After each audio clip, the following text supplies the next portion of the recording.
라고 했고요. 또 성경에서 말하는 믿음의 무게감이 우리가 너무나 쉽게 이야기하는 믿음의 무게감보다 훨씬 무겁다는 것을 우리는 모든 성경을 통해서 배운다는 것이었습니다. 그래서 베드로 사도는 우리가 하나님과의 관계 속에서 믿음으로 시작된 그 참된 보배로운 믿음은 반드시 그 믿음은 덕을 만들어낸다. 우리 안에서 덕을 만들어낼 수밖에 없고, 또 그 덕은 하나님을 알고자 하는 지식, 그 지식을 갈망해야 할 수밖에 없으며, 하나님을 안다는 것은 이제는 나의 몸을 쳐 복종시키며 절제로 우리를 이끌어갈 수밖에 없는 거죠.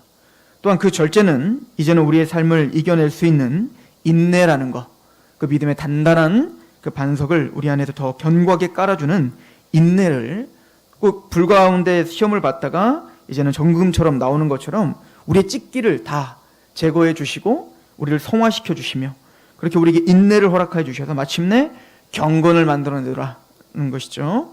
그런데 우리가 말하는 경건이란 낫으로 잘난 경건이 아니에요. 당시에 바리새인과 서기관들이 나는 기도를 얼마나 했네, 나는 뭘 행했네 라고 하는 보여주는 경건이 아니라, 그 경건은 분명히 형제 우애와 사랑으로 드러나는 경건이다는 거였죠. 이거 아주 중요한 예수님의 그 책망 중에 하나가 바로 강도 만난 사람의 비유였죠. 강도 만난 사람이 있었습니다. 바리새인과 또 제사장들은 안식일이기 때문에 나는 경건을 유지하기 위해서 그 강도 만난 자를 지나가죠. 안식일이니까요. 그러나 사마리아인, 그 사람들이 더럽다고 생각했던, 또 죄인이라고 생각했던 사마리아인은 그를 씻겨주고 또 그를 치유해주고 또 그를 위해서 자신이 돈을 희생하여 그게 이제 여관에 머물게 해주고, 그리고 예수님이 물어봅니다. 누가 진짜 이웃이니? 라고 물어보고 있죠. 그러니까 이 모든 율법, 하나님이 우리에게 주신 그 모든 율법의 그 중심은 사랑이다는 거예요. 하나님께 뭘 했습니다가 중요한 게 아니라 그보다 우리가 하나님을 향한 사랑이 있는가는 거였고요. 또 형제를 향한 바로 사랑이 있는가, 이것이 바로 율법의 핵심이라고 말을 했고, 이것이 또한 복음의 핵심이기도 하죠. 그래서 사도 베드로는 우리에게 믿음이란 그냥 단순히 지식적인 믿음, 또 가만히 있는 믿음은 없다. 이게 보배롭고 참된 믿음이란 반드시 덕, 그리고 지식, 그리고 절제, 인내, 경건, 형제 우애, 사랑으로 열매 맺더라 라고 하는 것을 이야기했고, 또 그런 열매들을 통해서 우리의 믿음 더욱더 굳건해질 수 있다 라고 하는 것을 사도 바울은 이야기하고 있었습니다. 그런 문맥 속에서 오늘 본문을 보면 이렇게 시작을 합니다. 12절에 그러므로 너희가 이것을 알고 이미 있는 진리에 서 있으나 내가 항상 너희에게 생각나게 하려 하노라. 지금 베드로가 이 말씀을 전하고 있는, 이 편지를 쓰고 있는 독자들은 이미 사도 바울이 말하고 있는 이 복음을 알고 있는 사람들이에요. 이 믿음을 갖고 있는 사람들입니다. 참된 믿음이 무엇인지, 또 그 믿음 가운데 어떤 역사가 일어나는지를 이미 알고 그 진리 가운데 토대를 받고 이미 구원의 확신이 있고 이미 하나님의 백성된 사람들에게 사도 바울은 이야기하는 거예요. 그리고 뭐라고 말하냐면 내가 항상 너희에게 생각나게 하려 한다 라고 이야기하죠. 그리고 13절은 말합니다. 내가 이 장막에 있을 동안에 너희를 일깨워 생각나게 함이 옳은 줄로 여긴다. 그러니까 사도 베드로는 무엇보다 참된 복음이 무엇인가를 정확하게 가르쳐 주기를 원했고, 또 그 복음이 만들어내는 보배로운 믿음이 무엇인지를 알려주기를 원했어요.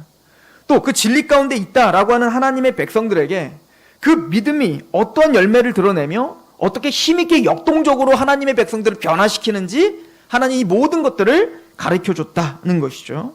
또한 베드로는 내가 지금 너희에게 가르친 이 진리가 계속적으로 생각날 수 있도록 나는 전하는데 힘을 쓰고 또 가르치고 또 가르치겠노라 라고 이야기하는 거죠. 나중에 보면 장막에서 내가 벗어날 날이 이제 멀지 않았는데 이제 죽는다는 거죠. 이 육체에서 벗어나 이제는 이 육적인 생명이 끊어질 때가 이제 가까워졌다. 베드로는 아마 직감하고 있었나 봅니다.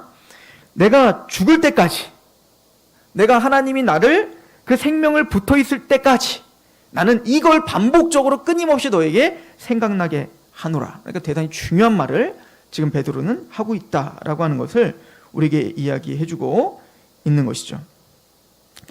하나님의 사람들이란 에스라처럼 그렇게 하나님의 말씀을 연구하는 것, 또 하나님의 말씀을 연구하는 걸로 끝나는 게 아니라 그 연구된, 그래서 그 보배로운 믿음이 생겨 하나님의 말씀 가운데 열심히 연구한 그 말씀을 준행하려고 하는 것, 또 그 준행한 말씀을 단순히 나 혼자 갖고 있는 게 아니라 이 경건이 항상 형제의 우애와 사랑으로 가야 되는 것처럼 그 말씀을 아는 지식은 반드시 사랑과 곁들여져서 전파되게 되고 가르치려고 하는 마음으로 우리에게 반드시 자리매김하게 돼요.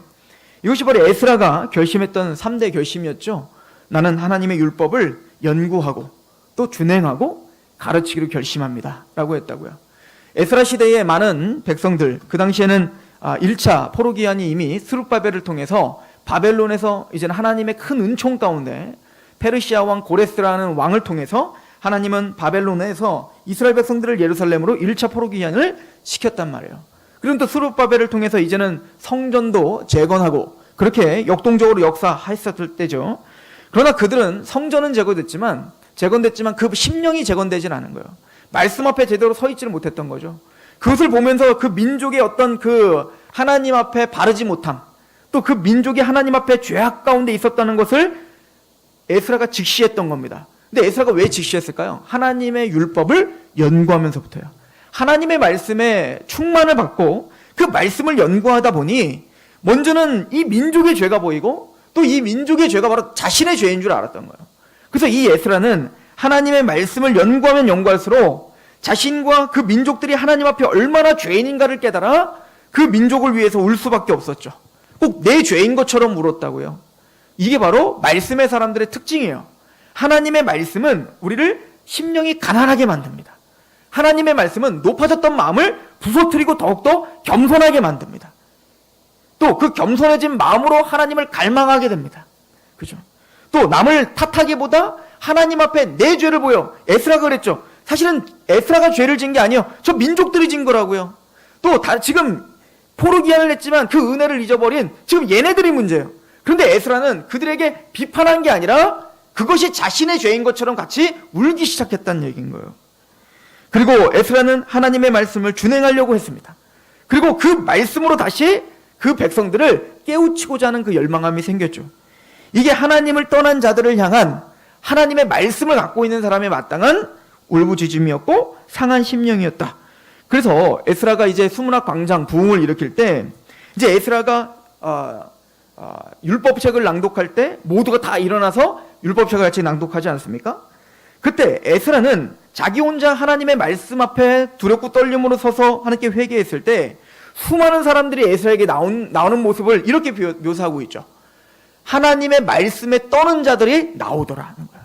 하나님은 하나님의 한 사람을 통해서 말씀에 갈급한 마음을 주시고 그 말씀으로 그를 붙잡아 주시며 그 말씀 앞에 자신을 회개하고 또 같이 기도할 수 있는 하나님의 백성들을 만들어 그를 통하여 말씀에 떠는 자들을 모이게 하는 거예요. 우리는 그 부름 앞에 서 있는 거죠. 바로 베드로는 그 부름 앞에 오늘도 서 있었던 겁니다. 베드로는 자신이 예수 그리스도를 만났음, 또 예수님이 전해주신 그 복음, 또 예수님이 직접 십자가에 죽으시고 부활하시고 승천하신 것을 직접 눈으로 보고 느꼈다고요. 그 복음을 전하고 또 예수님이 가르쳐 다 지켜 준행하라 하셨던 그 말씀을 제자들에게 또 교회에게 선포를 했습니다. 이 베드로는 그래서 자신이 이제 죽기 직전에 자신이 전했던 그 진리와 그 진리의 핵심을 끊임없이 너희에게 반복적으로 설명하는 것이 합당하다. 항상 내가 너희를 생각나게 하는 것이 마땅하다라고 성경은 이야기하고 있죠. 즉 베드로가 전했던 것은 바로 그 정확한 복음이었겠고 그 복음이 만들어낸 보배로운 믿음이 무엇인지 그 믿음이 어떠한 역동적인 열매를 드러낼 수밖에 없는지에 대한 것까지 다 포함된 내용이었을 것입니다. 왜 그럼 사도 베드로가 이렇게 이 말씀을 끊임없이 반복적으로 일깨워서 생각나게 하려고 하는 걸까요? 왜냐하면 이 베드로후서는 바로 거짓 선생들 또 이 거짓 가르침이 교회의 침투에 이미 들어왔기 때문이다 라고 가르쳐주고 있어요. 제가 항상 한목적으로 얘기하지만 이 베드로와 바울과 요한과 그 기라성 같은 하나님의 사도들이 사역하고 힘있게 선포하던 그 시절에도 그 교회 안에 거짓된 가르침들이 침투하여 들어와서 그렇게 쉽게 교회들이 유혹되고 넘어졌다면 오늘은 어떨까요? 더 심각하지 않겠어요? 이건 당연한 겁니다. 그러면 우리는 베드로 사도의 이 말씀을 더더욱 경계해야 되고 더더욱 이 말씀을 깊이 있게 묵상해야 되는 거예요. 그렇다면 이 사도적 가르침이 아닌 잘못된 가르침을 가진 사람들이 어떤 특징이 있었는가를 2장에서 자세하게 설명을 하는데 간단하게만 한번 보면 2장 1절을 한번 보세요. 그러나 백성 가운데 또한 거짓 선지자들이 일어났었나니 이와 같이 너희 중에 거짓 선생들이 있으리라. 그들은 멸망할 이단을 가만히 끌어들여 자기들을 사신 주를 부인하고 임박한 멸망을 스스로 취하는 자들이다. 구약 때부터 거짓 선지자들은 계속 있어 왔죠. 이미 구약 때부터 거짓 선지자는 항상 있어 왔다고요. 그런 것처럼 오늘날 교회에도 거짓 선생들이 있다라고 베드로 시대의 초대교회를 지금 진단하고 있는 거예요. 그러면 구약 시대에도 거짓 선지자들이 있었고 또 신약 시대에도 사도들이 시퍼런 눈을 뜨고 그렇게 살아있었던 시대에도 거짓 선지자가 있었다면 오늘날 교회들은 어떨까요? 더 많겠죠. 너무너무 많겠죠. 이건 단순히 교회 저 밖에 있는 게 아니라 교회 안에 우리는 알게 모르게 사도적 가르침이 아닌 잘못된 세속적 또 잘못된 가르침들이 침투해 들어올 수 있다는 거예요. 그래서 교회 안에 그들은 가만히 끌어들여 조용히 오는 거예요. 내가 이단이다라고 오는 게 아니라 이 교회를 타락하고 하나님의 복음에서 떠나게 하려고 조용히 그 이단적 사상은 스며들어 오는 것이죠. 오늘날도 그래서 수많은 이단들과 또 이단이 아닌 것처럼 보이는 이단들이 대단히 많은 사상들이 교회에 들어오는 겁니다. 그럼 그 사람들의 특징은 뭐죠? 2장 1절을 다시 보시면 자기들을 사신 주를 부인하고 임박한 멸망을 스스로 취하는 자들이에요. 첫 번째는 예수 그리스도의 주되심을 부인하는 자들입니다. 예수 그리스도에 대한 잘못된 가르침, 그러니까 복음에 대한 잘못된 가르침을 가르치는 이단들, 이게 첫 번째 특징입니다. 자, 잘못된 복음을 전하다 보니까 어떤 역사들이 일어날까요? 2절인데요. 여럿이 그들의 호색하는 것을 따르니 이로 말미암아 진리의 도가 비방을 받는다. 그러니까 거짓된 가르침의 특징은 열매가 거짓된 것으로 드러날 수밖에 없는 거예요. 호색한 것, 세상적인 것으로 드러나고 그런 세상적인 어떤 더러움으로 드러나다 보니까 그것으로 인하여 비방을 받죠. 교회가 비방받게 되더라라고 하는 겁니다. 또한 이 거짓 선생들의 특징은 3절에 이렇게 말합니다. 그들이 탐심으로써 지어낸 말들, 말씀에서 떠난 자신들이 지어낸 말들로 가르치기 시작하는 겁니다. 하나님의 성경을 떠나는 거예요.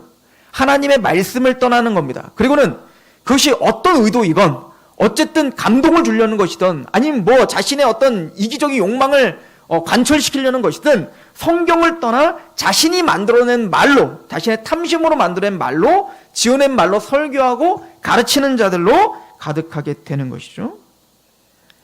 또한 7절을 보십시오.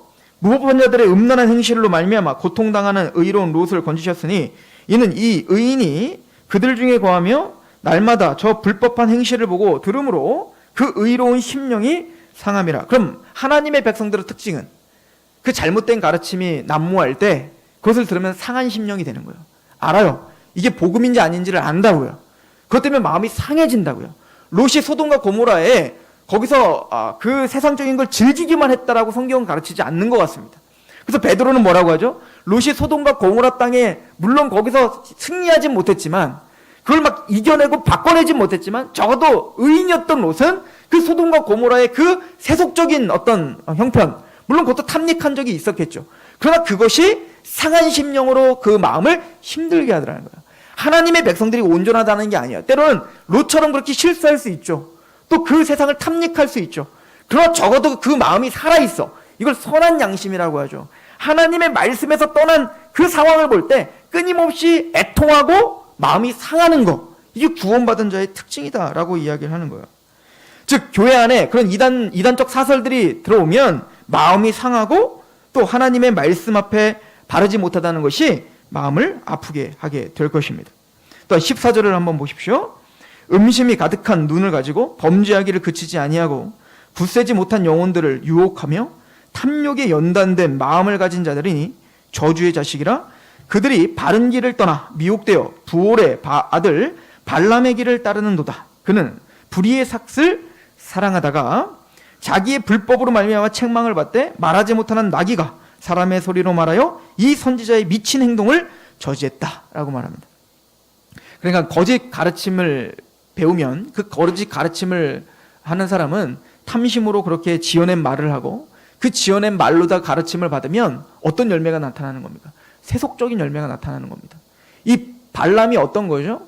이 발람의 교훈이라는 것은 나중에 우리가 더 자세하게 하겠지만 이제 하나님은 이스라엘에게 저주를 하지 마라. 너는 그의 백성, 나의 백성이 건들지 마. 라고 했지만 이 발람은 꼭 그렇게 할 것처럼 했지만 정작 그 발락이 어마어마한 돈을 주니까 또 불순종하여 하나님이 신탁이 아닌 거짓된 신탁을 나중엔 하는 거 아니겠어요?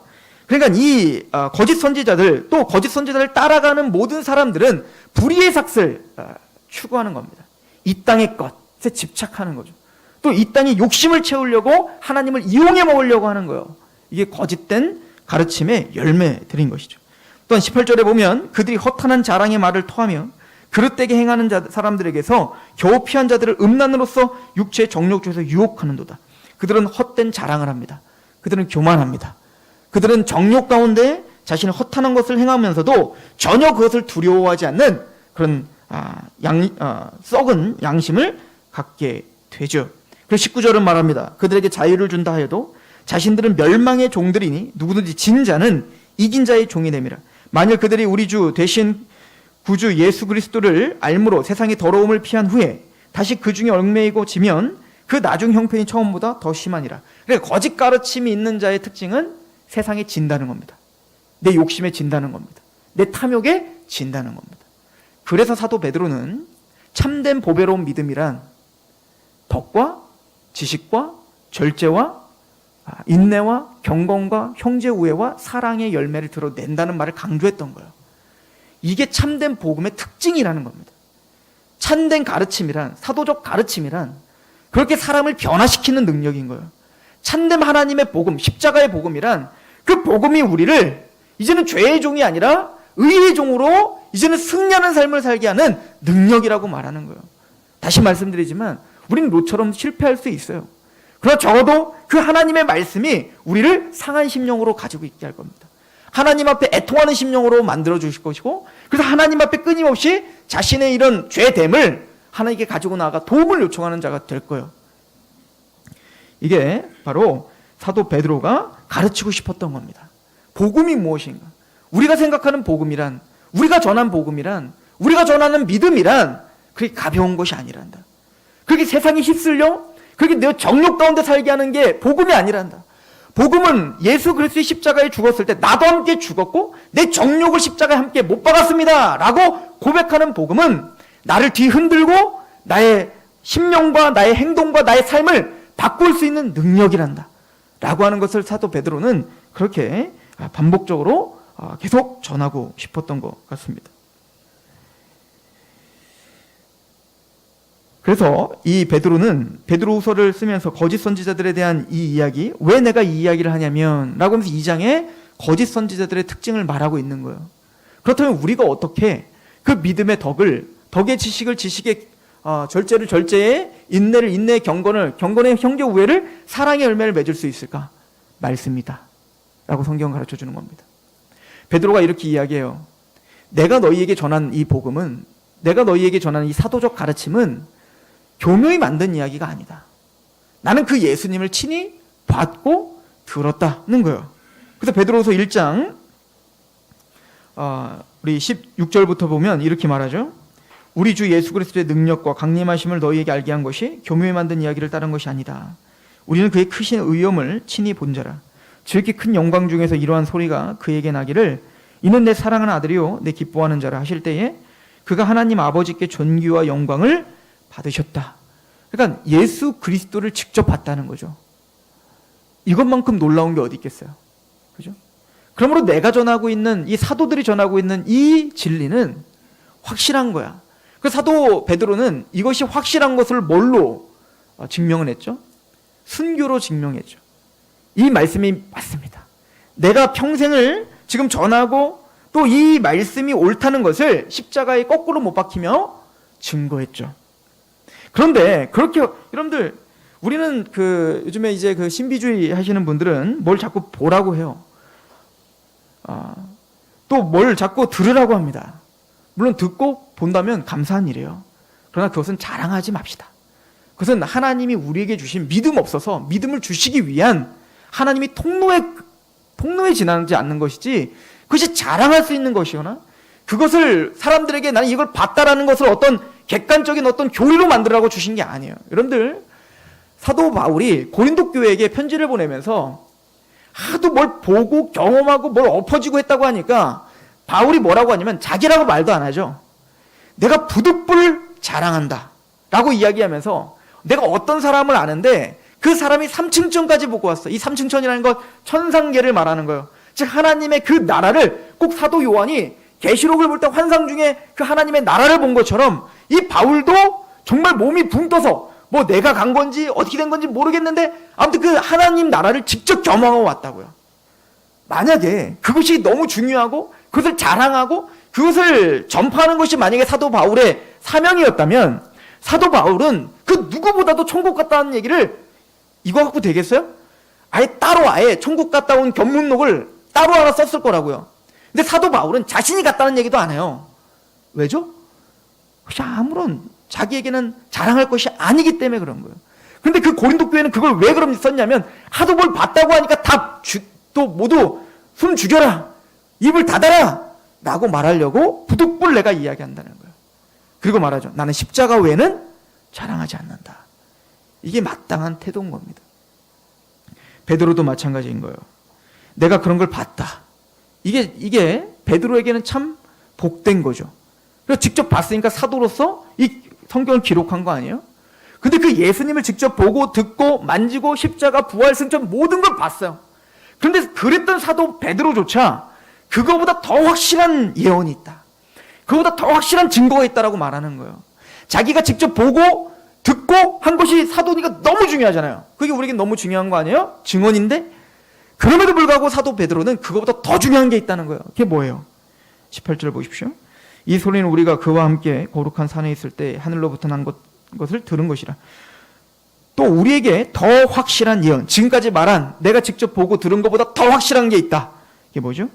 어두운 데 비추는 등불과 같으니 날이 새어 샛별이 너희 마음에 떠오르기까지 너희가 이것을 주의하는 것이 옳으니라. 먼저 알 것은 성경의 모든 예언은 사살에 풀 것이 아니니 예언은 언제든지 사람의 뜻으로 낸 것이 아니요 오직 성령의 감동하심을 받은 사람들이 하나님께서 받아 말한 것이다. 그것보다 훨씬 더 확실한 예언, 성경이에요. 기록된 하나님의 말씀. 이것이 베드로를 더 확신 있게 했고 자신이 본 그 십자가와 부활과 승천이 그분이 메시아임을 더 확증했던 건 뭐죠? 구약에 기록된 말씀이 있기 때문에 그게 더 확실했죠 라고 이야기하고 있는 거죠. 우리도 마찬가지인 거예요. 우리도 무엇보다 우리의 신앙을 담대하게 하고 또 무엇보다 이 거짓 선생들과 싸우는 또 이 혼란한 이 시대 가운데 우리 믿음을 지키고 그 믿음의 보배로운 열매들이 드러나게 하는 방편은 바로 성경임을 성경은 가르쳐주고 있죠. 이걸 디모데에게 보내는 사도 바울의 편지에는 뭐라고 말합니까? 하나님 모든 성경은 다 하나님의 성령의 감동하심에 의해 쓰여진 것으로 하나님의 감동하심에 쓰여진 것으로 책망과 바르게 함과 의로 교육하기에 유익하다는 거예요. 그래서 우리 모든 성도들을 온전케 하는 능력이 바로 하나님의 말씀에 있다라고 이야기를 하고 있었죠. 오늘 베드로는 이렇게 이야기를 합니다. 우리 베드로후서 1장 13절 한번 보시겠어요? 내가 이 장막에 있을 동안에 너희를 일깨워 생각나게 함이 옳은 줄로 여기노니 이는 우리 주 예수 그리스도께서 내게 지시하신 것과 같이 나도 나의 장막을 벗어날 것이 임박할 줄 알미라. 예수님이 자신이 장막을 벗어날 것을 지시하셨대요. 이게 무슨 얘기일까요? 베드로 사도는 예수님께서 자신에게 하셨던 예언을 기억하고 있는 겁니다. 이 요한복음의 예언인 거예요. 예수님을 3번이나 부인하고 저주하며 부인해서 도망자가 되고 그리고는 이제 예수님을 배반하고 어부로 돌아갔잖아요. 그런 어부로 돌아갔던 또 예수님을 배반했던 그 베드로를 예수님은 친히 찾아오셨다고요. 그리고 그 전에 이미 베드로에게 말을 했죠. 네가 다 굴기 전에 나를 3번 부인할 거야. 그러나 사탄은 너를 밀가부르듯 너를 청구하지만 나는 너의 믿음이 떨어지지 않도록 나는 너를 위해서 기도했다 라고 말하죠. 그러니까 베드로는 믿음이 없었고 베드로는 예수님을 배신했지만 예수님은 신실하시게 베드로를 사랑하셨고 베드로를 직접 찾아가 다시 회복시키시는 역할을 예수님이 하셨다고요. 그 예수님, 우리가 잘 알듯이 그렇게 찾아가 예수님은 베드로에게 사랑의 고백을 받아내시고야 말죠. 네가 날 사랑하느냐? 내가 당신을 사랑하는 줄 압니다 라는 3번의 질문과 대답을 하시고 그 사랑을 확증하신 다음에 예수님께서 그 베드로에게 뭐라고 얘기하시던가요? 지금 너는 너의 마음에 원하는 대로 다녔다. 그런데 이제부터는 장차 너는 타인의 손에 띠를 띄어 그렇게 어지로 끌려다니는 인생이 될 거야. 순교를 예언하신 겁니다. 너는 마침내 순교당하게 될 거야. 타인의 손에 이끌려 너는 순교를 당하는 사명이 있다. 그러니까 베드로가 저 사랑하는 제자인 요한을 향해서 그랬던 거죠. 그럼 제 운명은 어떻습니까? 그랬더니 너는 너의 길이나 가. 왜냐하면 사도 요한은 다른 사명이 있었기 때문에 그래요. 올해까지 남아 반모섬에서 계시를 받아 그 계시록 그 성경을 완성시켜야 되는 사명이 있었던 거예요. 사명이 다 다르죠. 근데 베드로는 바로 내가 순교자가 될 거라고 했던 그 예수님의 지시대로 내가 이제 장막에서 떠날 때가 가까웠다라고 고백하고 있는 겁니다. 그 얘기는 뭐냐면 이제 로마 네로의 황제에 의해서 베드로는 순교를 당하게 될 거예요. 로마에서. 이제 아마 그걸 느껴졌던 것 같습니다. 핍박이 강해져 오고 그리고 이 베드로를 죽이기 위해서 대단히 로마의 정권들이 혈안이었거든요. 베드로가 어쨌든 그 기독교의 우두머리라고 생각을 했기 때문에 그 베드로를 죽이려고 작정을 하고 있었던 상태라 베드로는 조만간 잡혀 죽을 수 있겠구나. 또 그것이 나의 운명이겠구나. 그것이 주님을 위한 순교자로서 마침내 예수님이 나에게 예언하신 그 예수님의 예언대로 내가 이제 순교자의 길을 걷는구나 라고 하는 걸 직감한 거예요. 그리고 얼마 있다가 정말로 베드로는 십자가에서 거꾸로 못이 박혀 죽임을 당하는 순교자가 됩니다. 베드로가 어떤 심정이었을까요? 이제 나는 죽임을 당하러 갈 거다. 난 이제 장막에서 떠난다. 근데 걱정되는 겁니다. 교회가 걱정되는 거예요. 자신이 살아있는 지금도 수많은 이단적 사설과 또 여러 가지 이단적인 어떤 행태들이 교회를 힘들게 하고 또 배교자들이 지금 막 일어나고 있는 상황들인 거예요. 이제 점차적으로 네로 황제의 핍박이 점점 강해지고 있어서 이제는 예수 그리스도의 믿음을 제대로 갖고 있지 않았던 사람들은 이제는 예수를 버려버리고 도망하는 사람들이 속출하고 있었을 것이고 그 순교가 더 가까이 오면 가까이 올수록 교회는 더욱더 타락하고 유혹당하고 도망갈 것이 뻔하기 때문에 그렇습니다. 그럴 때 베드로는 교회를 향해 무엇을 요구하고 무엇을 위해 기도했을까요? 그것은 바로 사도적 가르침을 기억하라는 거예요. 우리 3장을 한번 가보시겠어요? 3장 1절입니다. 사랑하는 자들아, 내가 이제 이 둘째 편지를 너희에게 쓰노니 이 두 편지로 너희의 진실한 마음을 일깨워 생각나게 하여 곧 거룩한 선지자들이 예언한 말씀과 구약이죠. 주 대신 구주께서 너희의 사도들로 말미암아 명하신 것 신약이죠. 기억하게 하려 하노라. 즉 구약과 신약, 하나님의 감동하심에, 성령의 감동하심에 쓰여졌던 그 구약과 신약 이 말씀, 사도적 가르침, 이 하나님의 말씀을 다시 일깨워주고 생각나게 하는 것, 이것이 사도 바울이 이제 죽음 앞에서 마지막으로 교회에게 위탁한 거예요. 베드로가 죽어서 그 시체를 어디다 묻고 무덤이 어디 있는가가 중요하지 않습니다. 베드로가 어떤 일을 행했고 또 베드로가 어떤 삶을 살았는지 또 그 삶을 본받는 것 물론 중요할 수 있지만 사도 베드로는 그것보다 더 중요한 게 있다고 생각한 거예요. 또한 베드로라는 이름이 영화롭게 되고 그 베드로가 무슨 교회의 무슨 초대 교황이니 어쩌니 카톨릭처럼 그렇게 이야기하는 거 베드로에게는 아무런 의미가 없는 일이었습니다. 이 베드로는 하나님의 복음을 전파돼서 어쨌든 많은 사람들이 복음을 들어서 또 그래서 큰 교회가 되고 그래서 이 교회가 막 으리으리한 건물을 짓고 그런 거 아무런 의미가 없었어요. 베드로에게 의미가 있었던 것은 선지자의 그 가르침과 사도적 가르침이 그들에게 남아있기를 바란 겁니다.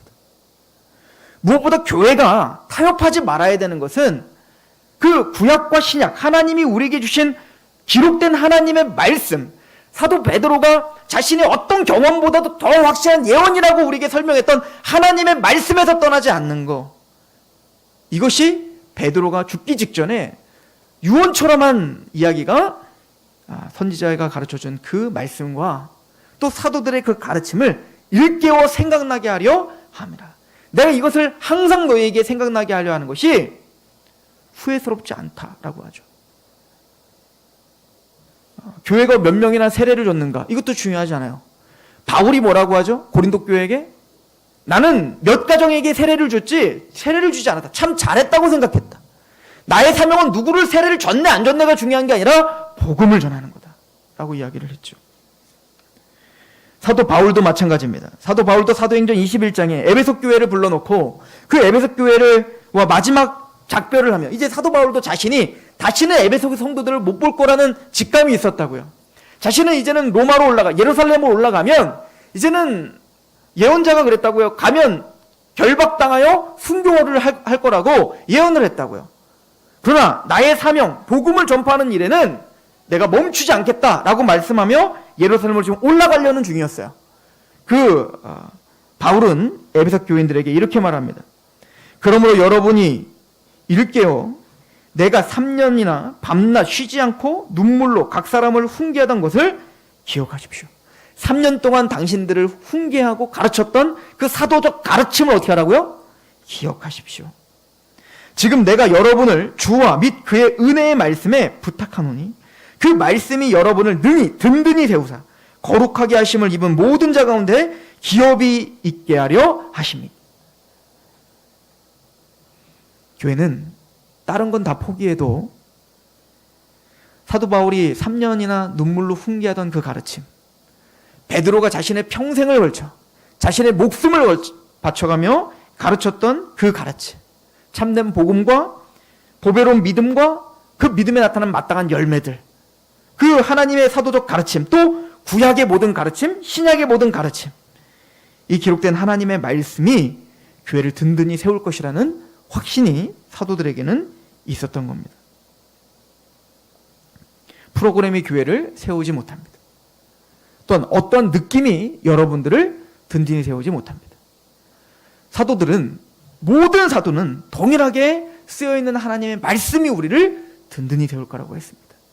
저도 저에게 또 오늘 우리에게 하나님의 말씀에 우리의 영혼을 위탁하기를 소망하고, 또 이 교회가 훗날 여러분들이 살아있는 날, 또 제가 살아서 이 교회를 같이 올곧고 건강한 교회로 만드는 날, 그리고 혹시 후대 사람들이 이 교회를 또 이어받는 날, 우리의 명성이나 건물이 남는 교회가 아니라 이 말씀이 전수되고 이 말씀이 타협 없이 전해지는 교회이길 소망합니다. 기도하겠습니다. 하나님, 교회의 사명이 무엇인지를 다시 한번 명확하게 바로잡습니다. 모든 사도들이 너무나 명료하게 사도적 가르침이라고 우리에게 말씀하고 있습니다. 그 어떤 프로그램도, 그 어떤 건물도, 또 그 어떤 무엇도 이 말씀을 남기는 것에 우선순위를 둘 수 없음을 가르치고 있습니다. 하나님의 거룩한 말씀이 우리를 든든히 세울 것이며, 그 하나님의 말씀이 우리의 신앙을 붙잡을 것이며, 그 하나님의 말씀이 더욱더 어려워지는 이 세대 가운데, 또 그 후대 가운데 그들의 신앙과 그들의 삶과 그들을 하나님을 향한 열정을, 그 열망함을 붙잡고 흔들리지 않게 하실 줄로 믿습니다. 이 교회가, 또 우리가 그 말씀을 사모하게 하시고 그 말씀을 우선순위로 전하고 가르치고 준행하고 또 그 말씀에 갈급해하는 교회요 성도가 되게 하옵소서. 예수님의 이름으로 감사하며 기도합니다.